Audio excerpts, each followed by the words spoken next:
Hi friends, welcome to news pocket. Rahul Gandhi hydrogen bomb మరోసారి తుస్సుమంది. ఆయన చేసిన ఆరోపణల్లో ఏ ఒక్కటి నిజం లేదు అని ఇటు బీజేపీ సోషల్ మీడియాతో పాటు ఎలక్షన్ కమిషన్ సైతం కడిగి పాడేస్తున్నాయి. ఆయన చేసిన ప్రతి ఒక్క అలిగేషన్కు ట్విట్టర్ వేదికగా ప్రతి ఒక్కరూ ప్రూఫ్స్లతో సహా బయట పెడుతూ ఉన్నారు. తాజాగా ఆయన చేసిన ఆరోపణల్లో అతిపెద్దది ఏమిటంటే, ఒక మహిళ 223 సార్లు ఓటు వేసింది. ఆమెకు అన్ని ఓటర్ కార్డులు ఉన్నాయి. సో 2 బూత్లలో కలిపి ఇన్నిసార్లు ఓటు వేసినా కూడా ఏ ఒక్కరూ పట్టించుకోలేదు. ఈ విధంగా ఓటు చోరీ పెద్ద ఎత్తున జరిగింది అని ఆరోపించారు. నిజానికి ఆ మహిళ 223 సార్లు ఒక రోజులో ఓటు వేయడం అంటే ఆషామాషి వ్యవహారం కాదు. జనరల్గా మన దేశంలో ఎన్నికలు మార్నింగ్ 7కు స్టార్ట్ అవుతాయి, ఈవినింగ్ 6 కల్లా ఎండ్ అవుతాయి.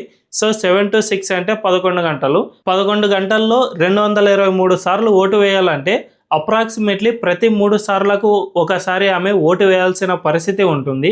మనమే జనరల్గా ఊహించుకుందాం, ఒక పోలింగ్ బూత్లో ఒక మహిళ ప్రతి 3 నిమిషాలకు వచ్చి ఓటు వేస్తుంటే అక్కడున్న అధికారులు గుర్తించరా, లేదంటే పోలీసులు గుర్తించరా, మరీ లేదంటే ప్రతి ఒక్క బూత్లో అంటే ఎలక్షన్ ఎక్కడైతే జరుగుతుందో ఆ బూత్లో అన్ని పార్టీలకు సంబంధించిన ఏజెంట్లు సైతం ఉంటారు.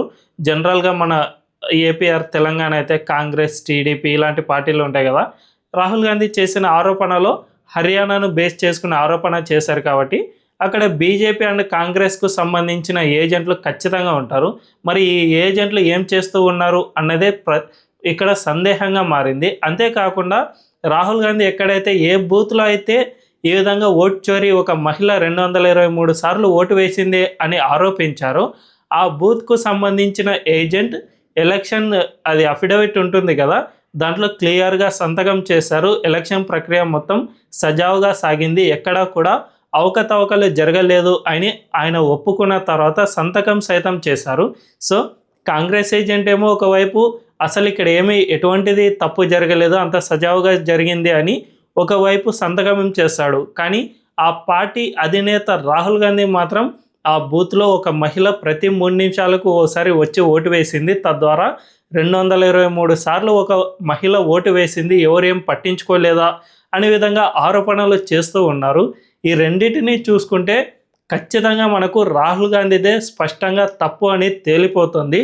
ఎక్కడైనా ఒకవేళ రిగ్గింగ్ జరిగినా కూడా ఒక వ్యక్తి 2 సార్లు మాత్రమే ఓటు వేయడానికి అంత ఇంత పాజిబుల్ ఉంటుందే తప్ప ఇన్నిసార్లు ఓటు వేశారు అని చెబితే నమ్మడానికి ప్రజలు అంత తెలివి లేని వాళ్ళు అయితే అస్సలు కాదు. ఇదొక అలిగేషనే కాదు, మరొక అలిగేషన్ ఏమిటంటే, బ్రెజిల్కు సంబంధించిన ఒక మోడల్ ఫోటో పేరుతో హర్యానాలో 22 ఓట్లు ఉన్నాయి. అంటే ఒక మోడల్ మన దేశానికి సంబంధించిన ఆమెనే కాదు, ఆమె విదేశాలకు సంబంధించిన ఆమెకు సంబంధించి ఇక్కడ 22 ఓట్లు ఉన్నాయి అని రాహుల్ గాంధీ ఆరోపించారు. అయితే ఈ ఓట్లన్నీ కూడా ములానా అనే ఒక నియోజకవర్గంలో ఉన్నాయి. ఆ నియోజకవర్గంలో 22 ఫేక్ ఓట్లు పడ్డాయి, దొంగ ఓట్లు పడ్డాయి. తద్వారా బీజేపీకి 20,000 మెజారిటీ వచ్చిందని కూడా ఆరోపించారు. నిజానికి ఎలక్షన్ కమిషన్ దీనికి ధీటుగా సమాధానం చెప్పింది. ఆ నియోజకవర్గంలో ములానా అనే నియోజకవర్గం ఏదైతే ఉందో అక్కడ కాంగ్రెస్ అభ్యర్థి గెలుపొందారు. రాహుల్ గాంధీ చెప్పినట్లు అక్కడ 20,000 మెజారిటీ రాలేదు, జస్ట్ 3,000 మెజారిటీతోనే కాంగ్రెస్ అభ్యర్థి గెలుపొందారు. కాబట్టి ఈ ఫేక్ ఓట్లు ఎవరికి పడి ఉండొచ్చు అని ఎలక్షన్ కమిషన్ స్పష్టంగా ధీటుగా సమాధానం చెప్పింది. రాహుల్ గాంధీ ఇలాంటి చిన్న చిన్న తప్పులు కూడా సరిచూసుకోకుండా ఎలా ఈ విధంగా ప్రెస్ కాన్ఫరెన్స్లో వచ్చి మాట్లాడతారో అస్సలు అర్థం కావడం లేదు. బెంగళూరులో గతంలో ఇదే విధంగానే ఆరోపణలు గుప్పించగా అక్కడ కూడా కాంగ్రెస్ అభ్యర్థి గెలుపొందారే తప్ప బీజేపీ అభ్యర్థి గెలుపొందలేదు. సో వాళ్ళ అభ్యర్థులు ఎక్కడ గెలుపొందారు ఆ నియోజకవర్గాలను కాదని బీజేపీ అభ్యర్థులు గెలుపొందిన నియోజకవర్గాలను ఎంపిక చేసుకున్న కాస్త బాగుండేది, కాస్త మర్యాద అయినా మిగిలేది. కానీ రాహుల్ గాంధీ ఇలాంటి వ్యాఖ్యలు ఎందుకు చేస్తున్నారు, అసలు ఇంత బేస్లెస్గా ఎలా అలిగేషన్స్ చేస్తూ ఉన్నారు అన్నదే సందేహంగా మారింది. ఒకవేళ ఇప్పుడు రాహుల్ గాంధీ ఈ హైడ్రోజన్ బాంబ్ పేరిట లేదంటే ఇంకో పేరిటో ఎలక్షన్ కమిషన్పై ఇంత పెద్ద ఆరోపణలు చేస్తూ ఉన్నారు కదా, ఈ పెద్ద ఎత్తున ఫేక్ ఓట్లు పడ్డాయి, ఒకే వ్యక్తి 50-60 సార్లు ఓట్లు వేశారు అనే ఆరోపణలు చేస్తూ ఉన్నారు కదా. నిజానికి ఎన్నికలు జరిగే టైంలో ప్రతి ఒక్క బూత్లో ఆ పార్టీకి సంబంధించిన ఏజెంట్లు ఉంటారు. అంతేకాకుండా ఎలక్షన్ కమిషన్ ఓటర్ లిస్టులకు సంబంధించి పార్టీలకు ముందుగానే వాటికి సంబంధించిన ప్రింట్లను సైతం ఇచ్చేస్తుంది. ఎక్కడైనా అవకతవకలు ఉంటే మీరు అభ్యంతరం వ్యక్తం చేయండి అని కూడా ఆ పార్టీలను కోరుతూ ఉంటుంది. సో తాజాగా ఈసీ కూడా అదే చెప్పింది. హర్యానా ఎన్నికల్లో మేము ముందుగానే అంటే ఒక నెల ముందుగానే అన్ని పార్టీలకు ఈ బ్లూ ప్రింట్ అనేది ఇచ్చేసాం. సో ఆ పార్టీలు మాకు ఒక్క కంప్లైంట్ కూడా రైజ్ చేయలేదు. మరి ఇప్పుడు ఎలా చెబుతారు ఎన్ని ఓట్లు ఉన్నాయి అనే విధంగా ఎలక్షన్ కమిషన్ కూడా ప్రశ్నించింది. మరి రాహుల్ గాంధీ వీటిని ఎందుకు పట్టించుకోలేదు? ఎలక్షన్ టైంలో ఏమో ఒక్క కంప్లైంట్ కూడా రైజ్ చేయకుండా అంతా సజావుగా జరిగిపోయింది అని చెప్పడం, ఫేక్ ఓట్లు ఉన్నాయి అని పెద్దగా గగ్గోలు చేయడం చూస్తూ ఉంటే దీని వెనుక పెద్ద కుట్రే దాగి ఉంది అని స్పష్టంగా అర్థమవుతుంది. తాజాగా ఈ హైడ్రోజన్ బాంబ్ పేరిట పెట్టిన ప్రెస్ మీట్లో రాహుల్ గాంధీ భారత్లో ఉన్న జెన్జీతో పాటు ఇండియన్ యూత్కు ఒక కీలకమైన పిలుపునిచ్చారు. అదేమిటంటే మీరు యువత ఈ డెమోక్రసీని పూర్తిగా చేంజ్ చేయడానికి మీలో శక్తి ఉంది, మీరంతా దీనిపై పోరాడండి అనే విధంగా ఒక పిలుపునిచ్చాడు. ఇది చాలా అంటే చాలా ప్రమాదకరమైన పిలుపు అని మనం స్పష్టంగా అర్థం చేసుకోవచ్చు.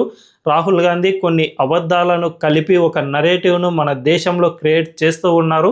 అందులో భాగంగానే రీసెంట్గా మనం చూసాం, బంగ్లాదేశ్లో రెజిమ్ చేంజ్ జరిగింది, నేపాల్లో జెన్జీ యువత ప్రొటెస్ట్ జరిగింది, లదాఖ్లో కూడా ట్రై చేశారు కానీ అది కాస్త ఫెయిల్ అయింది. సో ఈ జెన్జీ యువతను రాహుల్ గాంధీ రెచ్చగొట్టడానికి మన దేశంలో ఏమైనా ప్రయత్నాలు చేస్తున్నారా అనే అనుమానం అయితే స్పష్టంగా మనకు కలుగుతుంది. రీసెంట్గానే ఆయన 15 రోజుల పాటు విదేశీ పర్యటనకు వెళ్ళి వచ్చారు. మన దేశంలో అత్యంత ముఖ్యమైన రాష్ట్రమైన బీహార్లో ఎలక్షన్లు జరుగుతూ ఉన్నా కూడా అక్కడ కాంగ్రెస్ నేతలకు సరైన సీట్లు అంటే గౌరవప్రదమైన సీట్లను ఆర్జేడీ కేటాయించకపోవడంతో పెద్ద ఎత్తున గొడవ చెలరేగినా కూడా రాహుల్ గాంధీ వీటిని అస్సలు పట్టించుకోకుండా చిలీ దేశానికి పర్యటనకు వెళ్ళారు. 15 రోజుల పాటు అక్కడే ఉండి కొన్ని రహస్య సమావేశాల్లో పాల్గొన్నారు. సో రాహుల్ గాంధీ ఎప్పుడైతే విదేశాలకు వెళ్ళి వస్తారో ఆ తర్వాత మన దేశంలో ఏదో ఒకటి జరుగుతుంది అన్నది చాలా ఏళ్ల నుంచి వినిపిస్తున్న మాట. తాజాగా కూడా అదే జరుగుతుందా అనే అనుమానం అయితే కలుగుతోంది. ఆయన ఏకంగా తన మీడియా ప్రసంగంలో జెన్జీ యువతను పోరాడాలి అను పిలుపును ఇవ్వడంతో రెజిమ్ చేంజ్కు ఏమైనా పాల్పడుతున్నారా అనే అనుమానం అయితే స్పష్టంగా కలుగుతోంది. ఇందుకు అమెరికాతో పాటు డీప్ స్టేట్లు కూడా సహకరిస్తున్నాయా అనే అనుమానం అయితే వస్తుంది. ఎందుకంటే గతంలో బెంగళూరులో ఈ పెట్టిన ప్రెస్ మీట్కు సంబంధించిన డాక్యుమెంట్లన్నిటినీ మయన్మార్లో తయారు చేయించారు. మన ఇండియాలో ఎవరు టెక్నీషియన్లు లేరా అంటే ఖచ్చితంగా ఉన్నారు. కాంగ్రెస్ పార్టీ మొత్తం ఫంక్షనింగ్ అంతా కూడా ఇండియాలోనే జరుగుతుంది. కానీ ఈ బెంగళూరులో చేసిన ప్రెస్ మీట్కు సంబంధించిన డాక్యుమెంట్లన్నిటినీ కూడా మయన్మార్లో తయారు చేయించారంటే ఖచ్చితంగా విదేశీ హస్తం ఇందులో ఉంది అని స్పష్టంగా అర్థమవుతుంది. సో తాజాగా చేసిన ఆరోపణల వెనుక కూడా ఏదో పెద్ద కుట్రే దాగి ఉంది. ఈ ఎలక్షన్ కమిషన్పై లేదంటే తన ఓటమిని కప్పిపుచ్చుకునే ప్రయత్నం ఎంత మాత్రమూ కాదు. ఆయన ఓడిపోతూనే ఉంటారు, అది ఆయన పట్టించుకోరు. కానీ మన దేశంలో ఏదో పెద్ద కుట్రను చేయడానికే ఇలాంటి ఆరోపణలు అండ్ పిలుపును ఇస్తున్నట్లయితే స్పష్టంగా అర్థమవుతుంది. మరి దీనిపై మీ అభిప్రాయం ఏంటి? రాహుల్ గాంధీ నిజంగానే ఈ ఎలక్షన్ కమిషన్పై బేస్లెస్గా అలిగేషన్స్ చేయడం వెనుక ఏదైనా కుట్ర దాగి ఉందని మీరు అభిప్రాయపడుతున్నారా లేదా? కామెంట్లలో తెలియజేయండి. అండ్ ఈ వీడియో కనుక మీకు నచ్చినట్లయితే ఖచ్చితంగా మా ఛానల్ను సబ్స్క్రైబ్ చేసుకోండి అండ్ బెల్ ఐకాన్ క్లిక్ చేయడం అస్సలు మర్చిపోవద్దు. Thank you.